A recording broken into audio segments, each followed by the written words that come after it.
Hello friends, welcome to our channel study for you. So guys, जैसा कि आज जो आपका एसएससी सीएचएसएल का 8 अगस्त के फर्स्ट शिफ्ट का एग्ज़ाम हो गया है दोस्तों, जिसका जो है मैं आपको बिल्कुल 100% एक्यूरेट आंसर के साथ जो है इस वीडियो में बताऊंगा। तो देख लेते हैं कि किस प्रकार के जो है आज आपके 8 अगस्त के फर्स्ट शिफ्ट के एग्ज़ाम में जो है प्रश्न पूछे गए हैं। उससे पहले एक बात और दोस्तों, कि जिन्होंने भी अगर चैनल को सब्सक्राइब नहीं किया है तो एसएससी सीएचएसएल एग्ज़ाम से रिलेटेड पल पल की अपडेट के लिए जो है चैनल को सब्सक्राइब ज़रूर कर दीजिएगा। और बगल में ही आपको एक बेल आइकन यानी घंटे का निशान भी दिख रहा होगा, तो आप उसे भी ज़रूर प्रेस कर दीजिएगा। तो चलिए वीडियो को स्टार्ट करते हैं। तो आपका पहला क्वेश्चन आया था कि उस्ताद विलायत खान का जो संबंध है ना, ये किस वाद्य यंत्र से है। तो देखिए, उस्ताद विलायत खान का जो संबंध है ना, ये आपके सितार वाद्य यंत्र से है। तो सितार आपका यहाँ पे करेक्ट आंसर होगा। इसके अलावा बात कर ले प्रमुख वाद्य यंत्र और उनके वादक के बारे में, जहाँ से टीसीएस के द्वारा जो है प्रत्येक शिफ्ट में जो है आपके एक प्रश्न जो है वो पूछे जाते हैं। तो देखिए, पंडित रविशंकर, उमा शंकर मिश्र, बुद्धादित्य मुखर्जी, विलायत खान, शाहिद परवेज, वंदे हसन, इन सभी का जो संबंध है ना, ये आपके सितार वाद्य यंत्र से है। इसके अलावा अमजद अली खान, अलाउद्दीन खान, अली अकबर खान, विश्वजीत राय चौधरी, मुकेश शर्मा, बुद्धदेव दास गुप्ता, इन सभी का जो संबंध है ना, ये आपके सरोद वाद्य यंत्र से है। इसके अलावा शिव कुमार शर्मा, भजन सोपारी, इनका जो संबंध है ये आपका संतूर वाद्य यंत्र से है। बिस्मिल्लाह खान, अली अहमद हुसैन खान, दयाशंकर जगन्नाथ, इनका जो संबंध है ना, ये आपके शहनाई वादक से है। बांसुरी वादक में आपके हरिप्रसाद चौरसिया, पन्नालाल घोष, राजेंद्र कुलकर्णी, वी कुंजमणि, इनका जो संबंध है ना, ये आपके बांसुरी वाद्य यंत्र से है। जाकिर हुसैन, अल्लाह रखा खान, गुदई महाराज, किशन महाराज, लतीफ़ खान और सुखविंदर सिंह, इनका जो संबंध है ये आपका तबला वाद्य यंत्र से है। इसके अलावा टीएन कृष्णन, डॉक्टर एन राजन, एल सुब्रमण्यम, इनका जो संबंध है ये आपके वायलिन वादक से है। पखावाज की बात कर ले तो गोपाल दास, ठाकुर लक्ष्मण सिंह, छत्रपति सिंह, इसके अलावा रहमान खान, इनका जो संबंध है ना, ये आपके पखावाज से है। इसके अलावा रुद्र बीना की बात कर ले तो उस्ताद सादिक अली खान, असद अली खान, इनका जो संबंध है ये आपका रुद्र वीणा से है। वीणा वादक की बात कर ले तो एस बालाचंद्रन, कृष्ण भागवतार, बदरुद्दीन डागर, इन सभी का जो संबंध है ना, ये आपके वीणा वाद्य यंत्र से है। तो ये सारे फैक्ट जो आपको ध्यान में रखना है। नेक्स्ट क्वेश्चन आपका यहाँ पर आया था कि मोढेरा नृत्य महोत्सव, जिसे जो आपका उत्तरार्ध महोत्सव भी कहा जाता है, ये जो आपका भारत के किस राज्य में मनाया जाता है। तो देखिए, ये जो आपका मोढेरा नृत्य महोत्सव है ना, ये भारत के गुजरात राज्य में मनाया जाता है। तो गुजरात राज्य आपका यहाँ पे करेक्ट आंसर होगा।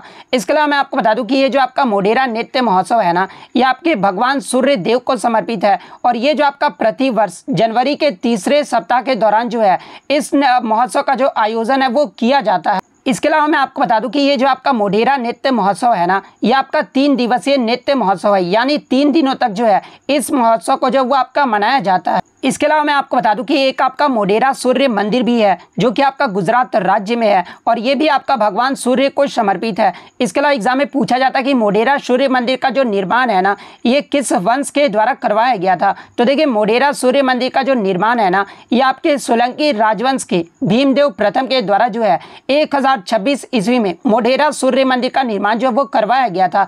इसके अलावा एग्जाम में पूछा जाता है कि मोढेरा सूर्य मंदिर ये जो आपका किस नदी के तट पर स्थित है। तो ये आपका पुष्पावती नदी के तट पर स्थित है। तो ये सारे फैक्ट जो आपको ध्यान में रखना है। नेक्स्ट क्वेश्चन आपका यहाँ पर आता है कि पाइका, ये जो है किस भारतीय राज्य से संबंधित एक पारंपरिक नृत्य है। तो देखिए, ये जो आपका पाइका है ना, ये झारखंड राज्य का जो है एक लोक नृत्य है। और ये जो आपका पाइका है ये मुख्य रूप से जो है झारखंड में मुंडा समुदाय के द्वारा जो है इस नृत्य को जो है वो किया जाता है। तो झारखंड आपका यहाँ पे करेक्ट आंसर होगा।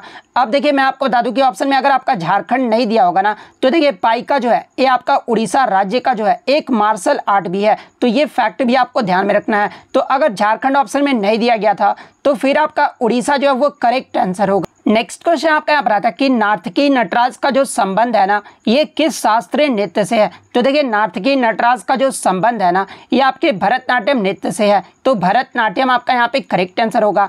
इसके अलावा मैं आपको बता दूं कि ये जो आपके नर्तकी नटराज है ना, ये पद्मश्री से सम्मानित होने वाली पहली ट्रांसजेंडर महिला है। तो ये फैक्ट भी आप ध्यान में रखिएगा। और इन्हें पद्मश्री पुरस्कार से कब सम्मानित किया गया था? तो इन्हें जो है 2019 में पद्मश्री पुरस्कार से जो वो सम्मानित किया गया था। तो ये फैक्ट भी आप ध्यान में रखिएगा। इसके अलावा बात कर ले भरतनाट्यम के बारे में, तो देखिए भरतनाट्यम जो ये आपका तमिलनाडु राज्य का जो है एक आपका शास्त्रीय नृत्य है। इसके अलावा एग्जाम में पूछा जाता है कि नर्तकी नटराज ये जो है कहाँ की रहने वाली है? तो देखिए नर्तकी नटराज की बात कर लें तो ये आपके तमिलनाडु के मदुरई की रहने वाली है। तो ये फैक्ट भी आप ध्यान में रखिएगा। और इन्हें 2011 में जो है संगीत नाटक अकादमी पुरस्कार से भी जो है वो सम्मानित किया गया था। इसके अलावा भरतनाट्यम के अन्य प्रमुख कलाकारों की अगर मैं बात कर लूँ तो रुक्मणी देवी, मृणालिनी साराभाई, यामिनी कृष्णमूर्ति, सोनल मानसिंह, लीला सैमसन, इन सभी का जो संबंध है ना ये आपके भरतनाट्यम नृत्य से है। तो ये फैक्ट भी आप ध्यान में रखिएगा। नेक्स्ट क्वेश्चन आपका यहाँ पर आता है कि who was the first women graduate from Calcutta university, यानी कलकत्ता विश्वविद्यालय से जो है स्नातक करने वाली प्रथम महिला कौन थी? तो देखिए मैं आपको बता दूं कि कादम्बिनी गांगुली कलकत्ता विश्वविद्यालय से जो है बीए का डिग्री प्राप्त करने वाली जो है ये पहली महिला थी। और ये जो है कब बीए की डिग्री प्राप्त की थी? तो आई थिंक मेरे अकॉर्डिंग 1882 ईस्वी में जो है ये कलकत्ता विश्वविद्यालय से डिग्री जो है वो प्राप्त की थी। तो कादम्बिनी गांगुली आपका यहाँ पे करेक्ट आंसर होगा। इसके अलावा बात कर ले कलकत्ता विश्वविद्यालय ये जो आपका कब स्थापित किया गया था? तो देखिए कलकत्ता यूनिवर्सिटी जो है ये आपका 24 जनवरी 1857 को जो है ये आपका स्थापित किया गया था। तो ये फैक्ट भी आपको ध्यान में रखना है। नेक्स्ट क्वेश्चन आपका यहाँ पर आता है कि ब्रिटिश अंपायर गेम्स की जो शुरुआत है ना ये कब हुई थी? तो देखिए ब्रिटिश अंपायर गेम्स को ही जो है आपका राष्ट्रमंडल खेल यानी कॉमनवेल्थ गेम्स जो है वो कहा जाता है। और इसका जो पहली बार आयोजन है ना ये आपका 1930 में कनाडा के हैमिल्टन शहर में जो ये आपका आयोजित किया गया था। तो 1930 आपका यहाँ पे करेक्ट आंसर होगा। और देखिए मैं आपको बता दूं कि राष्ट्रमंडल खेलों को जो है 1930 से 1950 तक जो है ये आपका ब्रिटिश अंपायर गेम्स के नाम से जाना जाता था।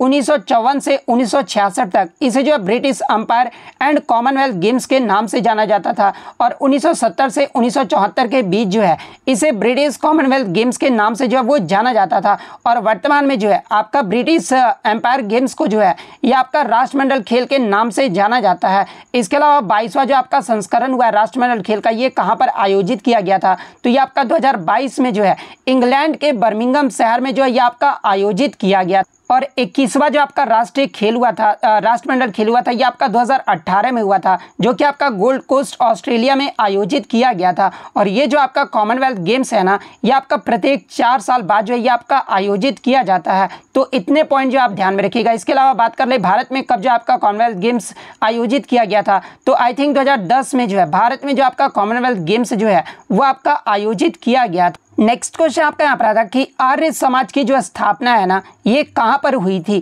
तो देखिए आर्य समाज की स्थापना की बात कर ले तो ये आपका 10 अप्रैल 1875 को गिरगांव मुंबई में जो आपका स्वामी दयानंद सरस्वती के द्वारा जो है आर्य समाज की स्थापना जो है वो की गई थी। तो मुंबई आपका यहाँ पे करेक्ट आंसर होगा।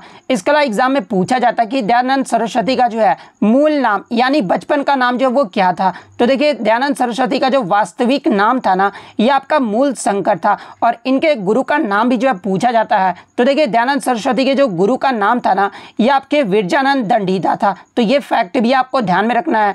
इसके अलावा मैं आपको बता दूं कि ये जो आपका सत्यार्थ प्रकाश ये जो पुस्तक है ना ये भी आपका दयानंद सरस्वती के द्वारा ही जो है 1875 में जो ये पुस्तक जो है वो लिखा गया था। तो ये सारे पॉइंट जो आप ध्यान में रखिएगा। नेक्स्ट क्वेश्चन आपका यहाँ पर था कि दक्कन का पठार यानी डेक्कन जो प्लेट्यू है ना ये किस राज्य में फैला हुआ नहीं है? तो देखिए अगर डेक्कन प्लेट्यू की बात कर ले तो ये आपका 3 पर्वत श्रृंखलाओं के बीच जो ये आपका स्थित है। और ये आपके भारत के 8 राज्यों तक जो ये आपका फैला हुआ है। और वो 8 राज्य कौन कौन से हैं? तो पहला आपका तेलंगाना, सेकंड आपका महाराष्ट्र, थर्ड आपका कर्नाटक, फोर्थ आपका आंध्र प्रदेश, फिफ्थ आपका केरल, सिक्स्थ आपका तमिलनाडु, सेवेंथ आपका मध्य प्रदेश और छत्तीसगढ़ के जो है कुछ हिस्सों में जो आपका दक्कन का पठार जो है वो फैला हुआ है। तो इनमें से आपका 3 तो ऑप्शन दिया गया था। इसके अलावा जो आपका चौथा ऑप्शन होगा ना वो आपका करेक्ट आंसर होगा। नेक्स्ट क्वेश्चन आपका यहाँ पर आता कि इब्न बतूता ये जो है कहाँ से भारत आया था? तो देखिए इब्न बतूता की बात कर ले तो एक जो है एक आपका ये मुस्लिम यात्री था जो कि आपका मोरक्को से जो है ये आपका आया था यानी उत्तरी अफ्रीका से जो है ये आपका आया था। तो मोरक्को आपका यहाँ पे करेक्ट आंसर होगा। इसके अलावा एग्जाम में एक प्रश्न और पूछा जाता है कि ये जो आपका इब्न इब्न बतूता था ना, ये किसके शासनकाल के दौरान जो है ये भारत आया था? तो देखिए इब्न बतूता जो है ये आपका मोहम्मद बिन तुगलक के शासनकाल के दौरान जो है ये भारत आया था। इसके अलावा ये जो आपका रहला नामक पुस्तक है ना, ये आपके इब्न बतूता के द्वारा ही जो ये आपका लिखा गया था। तो ये फैक्ट भी आपको ध्यान में रखना है। नेक्स्ट क्वेश्चन आपका यहाँ पर था कि 13वें संसद रत्न पुरस्कार 2023 का जो है लाइफ टाइम अचीवमेंट पुरस्कार जो है ये किसे दिया गया है? तो देखिए 13वें संसद रत्न पुरस्कार 2023 का लाइफ टाइम अचीवमेंट पुरस्कार जो है ये आपके टी.के. रंगराजन को दिया गया है। तो टी.के. रंगराजन आपका यहाँ पे करेक्ट आंसर होगा। लेकिन कुछ बच्चों ने प्रश्न ये बताया कि क्वेश्चन ये पूछा गया था कि ग्लोबल एजुकेशन मेंटर अवार्ड 2023 में लाइफ टाइम अचीवमेंट अवार्ड जो है ये किसे दिया गया है? तो देखिए अगर ये प्रश्न पूछा गया था तो देखिए मैं आपको बता दूं कि एशियन न्यूज़ इंटरनेशनल के संस्थापक और इसके अध्यक्ष प्रेम प्रकाश को जो है शिक्षा और पत्रकारिता के क्षेत्र में जो है उनके महत्वपूर्ण योगदान के लिए आपका ग्लोबल एजुकेशन मेंटर अवार्ड 2023 इसमें जो आपका लाइफ टाइम अचीवमेंट अवार्ड जो वो दिया गया है। तो प्रेम प्रकाश आपका यहाँ पे करेक्ट आंसर होगा। नेक्स्ट क्वेश्चन आपका यहाँ पर आता कि according to article it shall be the duty of every citizen to value and preserve the rich heritage of our composite culture, यानी किस अनुच्छेद के अनुसार जो है हमारी समग्र सांस्कृतिक की समृद्ध विरासत को महत्व देना और संरक्षित करना ये जो आपका प्रत्येक नागरिक का जो वो कर्तव्य होगा। तो देखिए मैं आपको बता दूं कि अनुच्छेद 51A के क्लोज ऐप के अनुसार जो है हमारी समग्र संस्कृति की समृद्ध विरासत को महत्व देना और संरक्षित करना ये जो आपका प्रत्येक नागरिक का जो है एक मौलिक कर्तव्य होगा। तो अनुच्छेद 51A का क्लोज ऐप आपका यहाँ पे करेक्ट आंसर होगा। इसके अलावा अगर मौलिक कर्तव्य की बात कर ले तो मौलिक कर्तव्य जो ये आपका भाग 4 के क में है और अनुच्छेद 51 के क में है और वर्तमान में आपके मौलिक कर्तव्यों की जो संख्या है वो आपके 11 मौलिक कर्तव्य है और 11 मौलिक कर्तव्य से जो है आपके लगातार प्रश्न जो है वो पूछे जा रहे हैं। तो देखिए मैं आपको बता दूं कि अनुच्छेद 51 के का क्लोज ए में आपका कहा गया कि प्रत्येक नागरिक का यह कर्तव्य होगा कि वह संविधान का पालन करे और उसके आदर्श संस्थाओं और राष्ट्रध्वज और राष्ट्रगान का आदर करे। ये जो आपका अनुच्छेद 51 का के जो है क्लोज ए में जो आपका कहा गया है। इसके अलावा स्वतंत्रता के लिए हमारे राष्ट्रीय आंदोलन को प्रेरित करने वाले उच्च आदर्शों को हृदय में संजोए रखे और उनका पालन करे। ये जो आपका अनुच्छेद 51 क के जो है क्लोज बी में जो आपका ये कहा गया है। इसके अलावा भारत की प्रभुता एकता और अखंडता की रक्षा करें और उसे अक्षुण्ण रखे। तो ये जो आपका अनुच्छेद 51 क में जो है क्लोज सी में जो है ये आपका कहा गया है। इसके अलावा देश की रक्षा करें ये जो आपका अनुच्छेद 51 क में के क्लोज डी में जो है ये आपका कहा गया है। इसके अलावा मैं आपको बता दूं कि भारत के सभी लोगों में समरसता और असमान भ्रातृत्व की भावना का निर्माण करें। ये जो आपका अनुच्छेद 51 क के जो है क्लोज ई में जो आपका कहा गया है। इसके अलावा ये जो आपका हमारी सामाजिक संस्कृति की गौरवशाली परंपरा का महत्व समझे और उसका निर्माण करे। ये जो आपका अनुच्छेद 51 क के जो है क्लोज ऐप में कहा गया और यही प्रश्न जो आपसे पूछा गया था। इसके अलावा प्राकृतिक पर्यावरण की रक्षा करें और उसे जो है संवर्धन करें। ये जो आपका अनुच्छेद 51 क के जो है क्लोज जी में कहा गया है।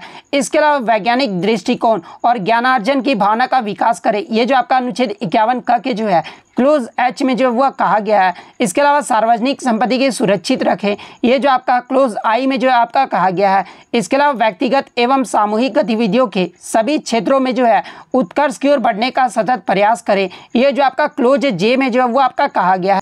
इसके अलावा माता पिता या संरक्षक के द्वारा 6 से 14 वर्ष के बच्चों को जो है प्राथमिक शिक्षा प्रदान करना। ये जो आपका अनुच्छेद 51 क के जो है क्लोज के में जो आपका कहा गया, यानी जो आपका 11वां जो मौलिक कर्तव्य है ना ये आपका इसी से संबंधित है। इसके अलावा बात कर ले आपका मौलिक कर्तव्य के बारे में तो इसे जो आपका सरदार स्वर्ण सिंह समिति के सिफारिश पर जो है 42वें संविधान संशोधन जो कि आपका 1976 ईस्वी में हुआ था, इसके 1976 में जो है हमारे संविधान में 10 मौलिक कर्तव्यों को जो है वो जोड़ा गया था। और देखिए 11वां जो आपका मौलिक कर्तव्य है ना यानी ये जो आपका मौलिक कर्तव्य है ना ये आपका 86वें संविधान संशोधन 2002 के माध्यम से जो है हमारे संविधान में जो है वो जोड़ा गया था। तो ये सारे पॉइंट जो आपको ध्यान में रखना है। नेक्स्ट क्वेश्चन आपका यहाँ पर आता है कि राष्ट्रमंडल खेल 2022 में वुमेन्स 53 किग्रा फ्री स्टाइल रेसलिंग में जो है ये किसने स्वर्ण पदक जीता है? तो देखिए कॉमनवेल्थ गेम्स 2022 में 53 किग्रा फ्री स्टाइल रेसलिंग में महिला में जो है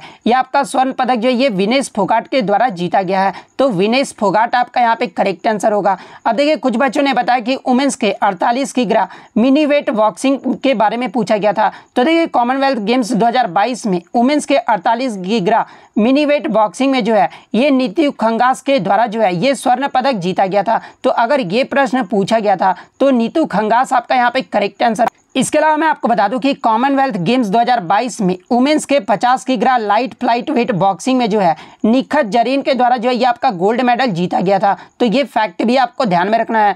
इसके अलावा मैं आपको बता दूं कि कॉमनवेल्थ गेम्स 2022 में भारत के द्वारा जो है टोटल आपके 61 पदक जो है वो जीते गए थे, जिसमें भारत के द्वारा 22 जो वो आपका गोल्ड मेडल जीता गया था, 16 जो है वो सिल्वर मेडल जीता गया था और 23 जो था वो आपका ब्रॉन्ज मेडल जीता गया था। और भारत की अगर पदक तालिका की बात कर ले तो भारत जो इसमें पदक तालिका में जो है ये आपके चौथे पायदान पे रहा था। पहले पायदान की बात कर ले तो पहले पायदान पे जो है आपका ऑस्ट्रेलिया देश रहा था, दूसरे पायदान पे जो आपका इंग्लैंड देश रहा था। तो ये फैक्ट भी आपको ध्यान में रखना है। तो इतने क्वेश्चन जो है आज मुझे बच्चों के द्वारा मिले जो कि 100% रियल और ऑथेंटिक है। इसके अलावा अगर आपको कोई भी क्वेश्चन याद है तो आप कमेंट करके जो है वो क्वेश्चन जो है वो बता सकते हैं। इसके अलावा अगर आपका फर्स्ट शिफ्ट के अलावा अगर सेकंड शिफ्ट या थर्ड शिफ्ट या फोर्थ शिफ्ट में एग्जाम है तो आप इस वीडियो में जो है प्रश्न जो है वो कमेंट भी कर सकते हैं। तो अगर चैनल पर नए हैं तो चैनल को सब्सक्राइब जरूर कर दीजिएगा। तो मिलते हैं नेक्स्ट वीडियो में, तब तक thank you, all the best.